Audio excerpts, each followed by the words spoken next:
Welcome back now for the news in detail. We'll start from the United States, which has told India to fulfill its promises to better the lives of the people of occupied Kashmir. The White House says the crisis in the valley was discussed at length yesterday by President Donald Trump and Indian Prime Minister Narendra Modi. According to a White House statement, Trump told Modi to improve India's relations with Pakistan. The American president said the world is counting on Pakistan and India to resolve ongoing tensions. Meeting with Pakistan's Prime Minister Imran Khan on Monday, Trump reiterated his offer of mediation on the Kashmir issue. The US president said there is always a solution to disputes. Prime Minister Khan has said the US can use its influence to end the humanitarian crisis in Indian-occupied Kashmir.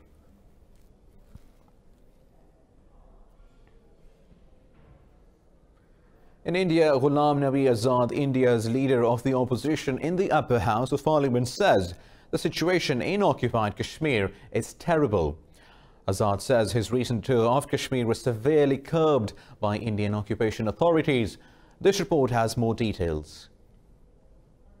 Since illegally annexing occupied Kashmir on August 5th, India's government has turned the valley into a fortress. Even opposition leaders of the world's so-called largest democracy have not been allowed to visit. Senior Congress party politician Ghulam Nabi Azad had to petition the Supreme Court to gain access to his own homeland. Speaking in Jammu after a 6-day tour, Azad said occupied Kashmir is under a crushing lockdown. Despite the Supreme Court's ruling, occupation authorities prevented him from visiting most of the valley.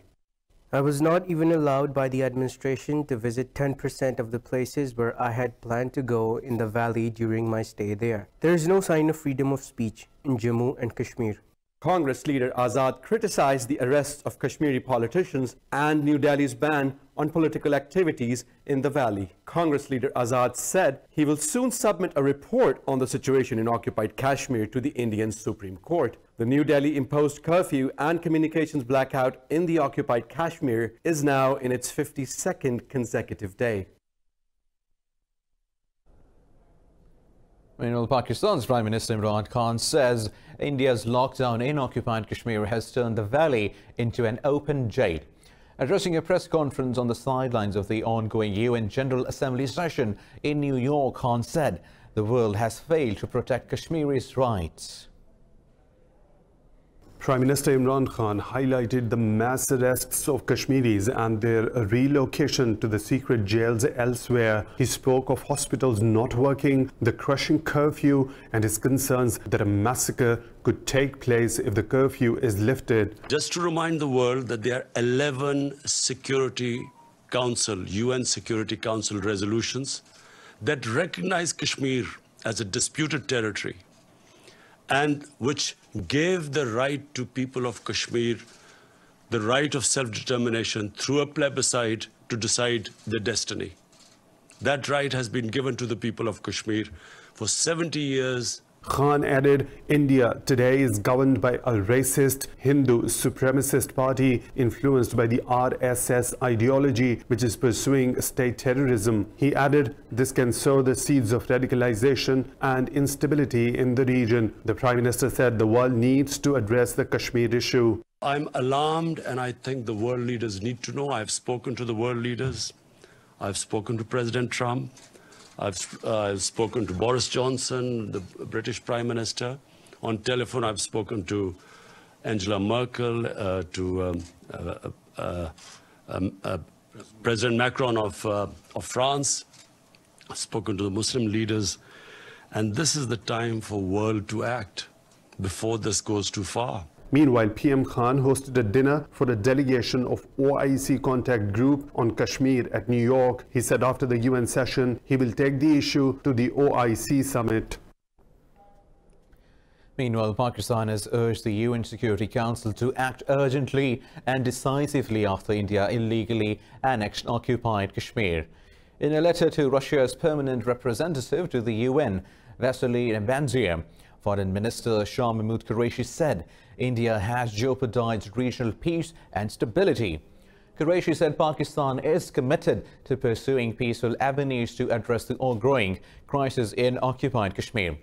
His statement comes as occupation forces escalate tensions at the line of control to divert international attention from New Delhi's atrocities in the valley. Qureshi said the people of Indian-occupied Kashmir continue to await the free and impartial plebiscite conducted under the auspices of the United Nations. He reminded the UN India agreed to hold the plebiscite under Security Council resolutions 70 years ago.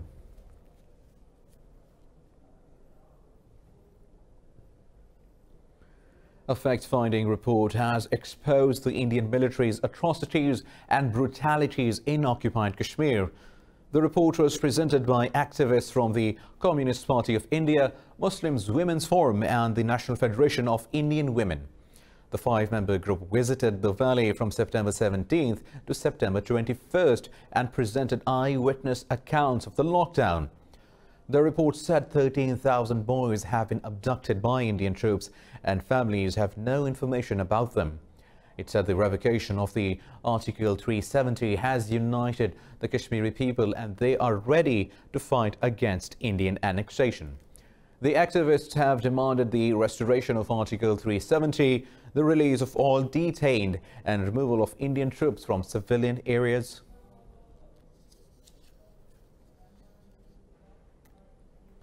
Pakistan says it is working to defuse tensions in the Gulf at the request of the United States and Saudi Arabia. Prime Minister Imran Khan says he has discussed possibilities with Iran's President Hassan Rouhani. The two leaders met on the sidelines of the UN General Assembly. Talking to the media at the UN, Khan said it is too early to say anything conclusive about the success of his talks. President Trump asked me that if we could de-escalate the situation and maybe come up with another deal. So I did convey this, and yes, we are trying our best. It's an ongoing thing, so I can't reveal more than that. Also talking to reporters, US President Donald Trump confirmed he had asked Pakistan's Prime Minister Khan to act as a mediator with Iran. Trump said he has very good relationship with Pakistan's Prime Minister. Now moving on to Britain, which has stressed the need for dialogue to map out a second nuclear deal with Iran. PM Boris Johnson has met with Iranian President Hassan Rouhani at the UN General Assembly in New York. Johnson invited Rouhani to London, where the pair could discuss more things. He raised concerns about Iran's destabilizing activity in the region. Referring to the attacks on Saudi oil facilities, Johnson insisted such activities must stop. He also called for the immediate release of dual UK-Iranian nationals imprisoned in Iran.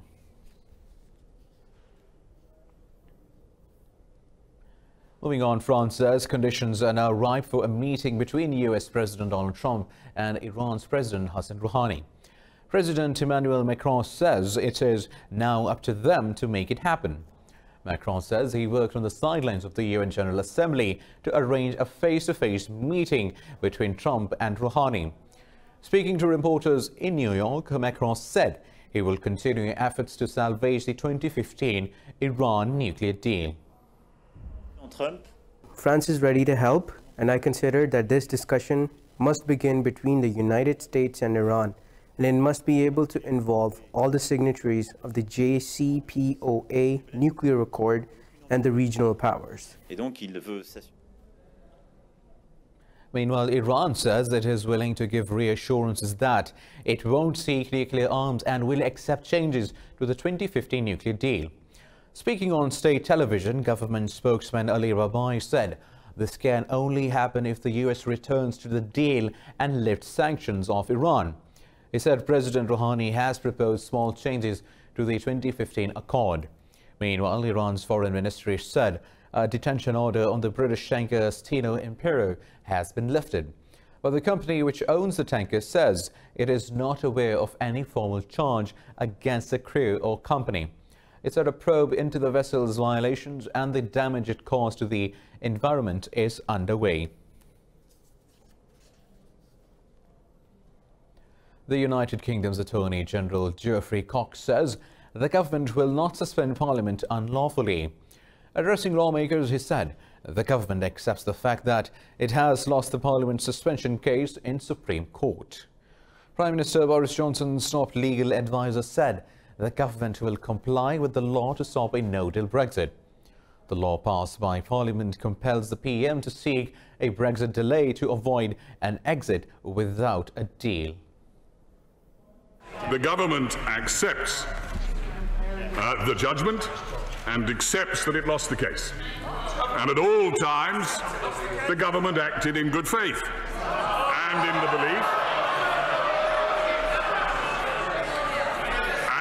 the belief that its approach was both lawful and constitutional. These are complex matters on which senior and distinguished lawyers will disagree. And the divisional court, led by the Lord Chief Justice, as well as Lord Doherty in the Outer House of Scotland, agreed with the government's position. UK's Labour Party leader Jeremy Corbyn says his priority is legislating to avert a no-deal Brexit. Corbyn says the opposition will then call a vote of no confidence against Prime Minister Boris Johnson to force him to resign. The opposition leader said Johnson should apologise to Queen Elizabeth and to the British people. Corbyn called out the Prime Minister after the Supreme Court ruled the suspension of Parliament unlawful. I think the government would have had a lot of advice from its own lawyers that to prorogue Parliament for the longest period for 300 years would be questionable, particularly after the Prime Minister had failed to give any undertaking that he would abide by the law Parliament had just passed to prevent us leaving the European Union without any deal. More news coming up after a short break. Stay tuned.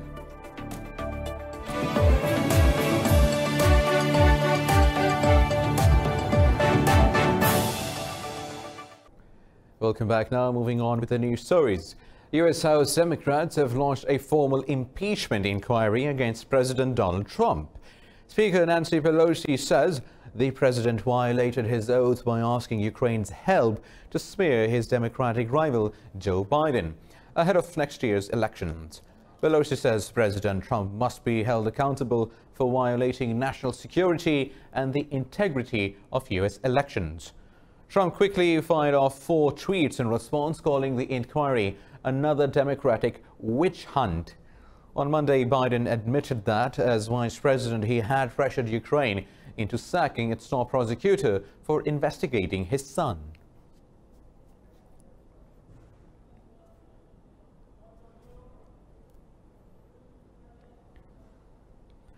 The US military says it has killed 11 suspected ISIS militants in an airstrike in southern Libya. The director of US Africa Command, Major General William Gaylor, said it was the Pentagon's second raid this week. In a statement, Gaylor said the airstrike was conducted overnight to destroy ISIS' ability to attack Libyan people. The attack follows a raid on 19 September that the US claimed killed 8 suspected militants. The Pentagon said it will not allow terrorists to exploit fighting between rival Libyan factions.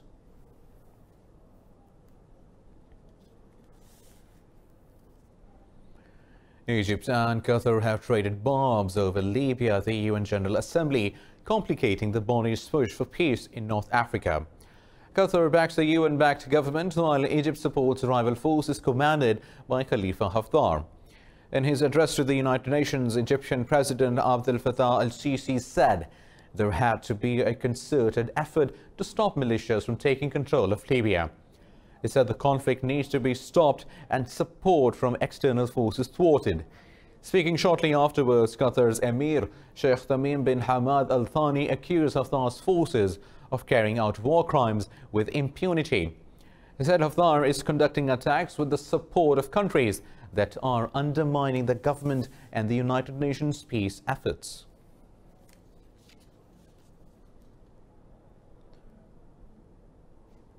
Moving on, Russia, Iran and Turkey have agreed to assist with the first session of the Syrian Constitutional Committee in Geneva. They issued a joint statement after meeting in the Astana format on the sidelines of the United Nations General Assembly in New York. The foreign ministers of Iran, Russia and Turkey say they will respect Syria's sovereignty and territorial integrity. They say the committee marks the start of a viable and long-term Syrian-owned political process supported by the UN. Russian Deputy Foreign Minister Sergei Vershinin has called on countries to support economic and political progress in Syria.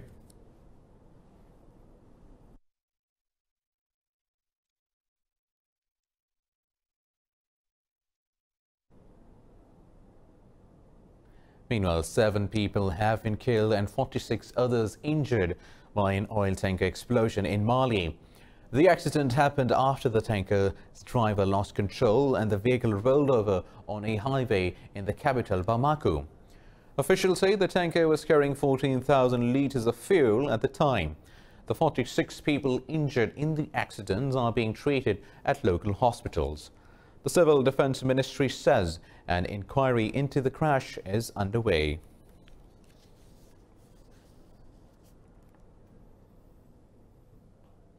In Turkey, 5 people have been injured in a terrorist attack on a bus in southern Adana province. Officials say a roadside bomb exploded next to a bus while it was traveling in Yurigir district near Turkey's Mediterranean coast. The bus was carrying police personnel. Adana's governor says 4 civilians and a policeman were injured in the attack. He says the victims did not sustain serious injuries. Several nearby vehicles and buildings were also damaged in the blast. Meanwhile, Turkish security forces have killed 3 terrorists in the southeastern Sirnak province. Security operations are still underway in the region.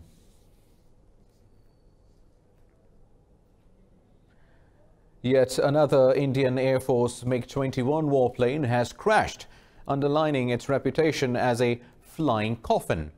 The MiG-21 training jet went down near the central Indian city of Gwalior. Both pilots ejected and were uninjured. The MiG-21 Bison is notorious for being accident-prone because of its obsolete technology. India's media has reported 26 MiG-21s have crashed since 2015. Since the warplane was inducted into service in 1970, 170 Indian pilots and 40 civilians have been killed in MiG-21 related accidents. Government data shows the Indian Air Force has lost half of its 872 MiG-21s over the last 40 years.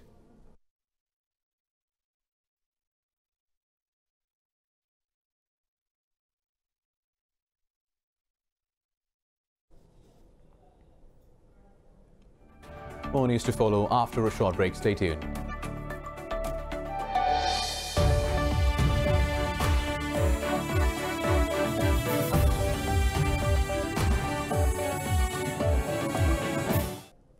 Welcome back. In India, coastal megacities like Mumbai face a catastrophic risk of climate-driven flooding.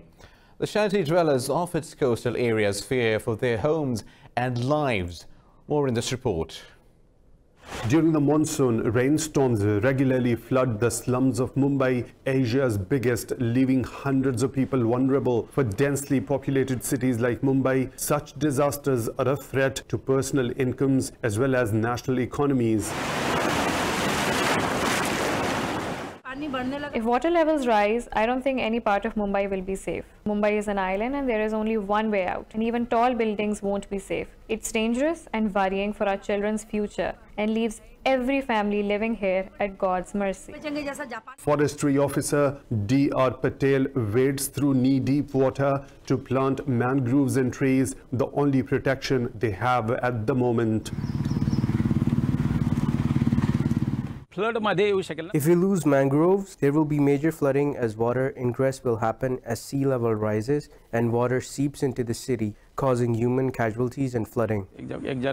Critics say India's largest metropolis is not doing enough to hold back the waves. The Maharashtra Maritime Board says coastal management plans have been initiated in the region but will take time. We have to go for a stepwise approach, but because our challenges are also multi-faced resources, and with population the demand on the resources is more. So therefore our solutions also have to be, there is always a cost benefit analysis when you implement a particular solution. UN studies show sea at Mumbai could rise by 1 meter in the next century because of the global warming. If the prediction comes true, one academic report suggests a quarter of Mumbai could be affected. Children in India have to brave a journey of over 14 kilometers to steal water from railway taps for their families. In the absence of any provisions by the government, they have no other choice. More details in this report.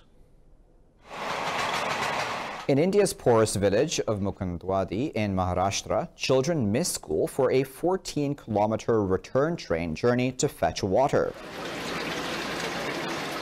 India's monsoons have brought abundant rain in many parts of the country, but rainfall here has been 14% below average this year. The natural aquifers and borewells are dry. In overcrowded trains, a small group of children isn't always welcome and have to face bullies. We hide from the police. The moment we see them, we hide. We never go in front of them. We close the door and then fill the water. A water tanker costs up to $42 during the summers, unaffordable for most of the people in the area. People worry for their children's future as they have to go alone. Children also feel that they are missing a vital part of their childhood, but remain steadfast despite all the difficulties.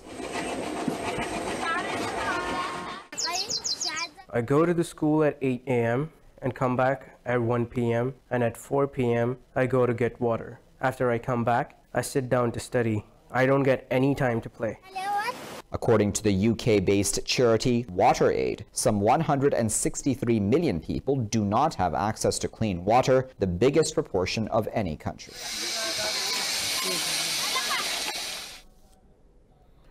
A UN panel of scientists has warned the world must drastically slash carbon emissions or watch islands and cities sink under rising seas.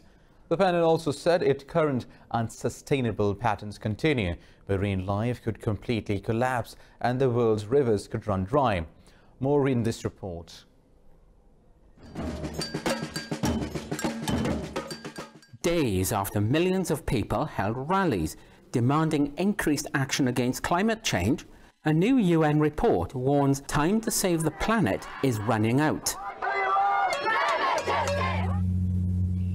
The new study looks at the impact of rising temperatures on the world's oceans and global permafrost.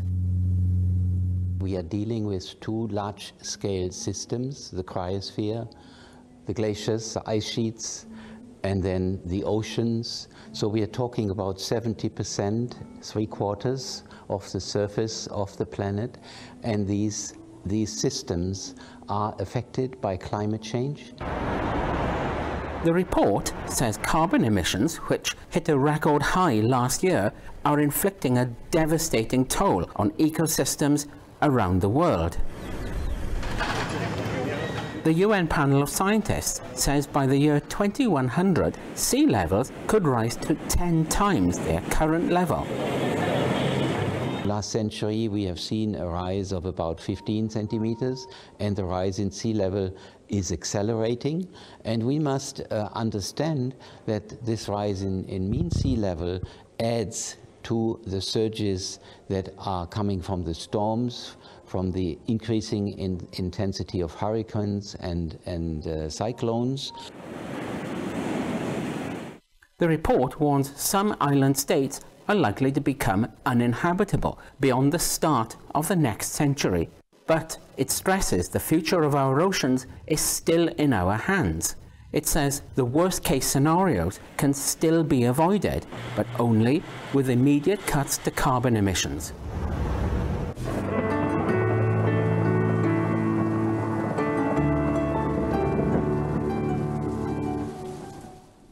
Now let's have a look at the weather update.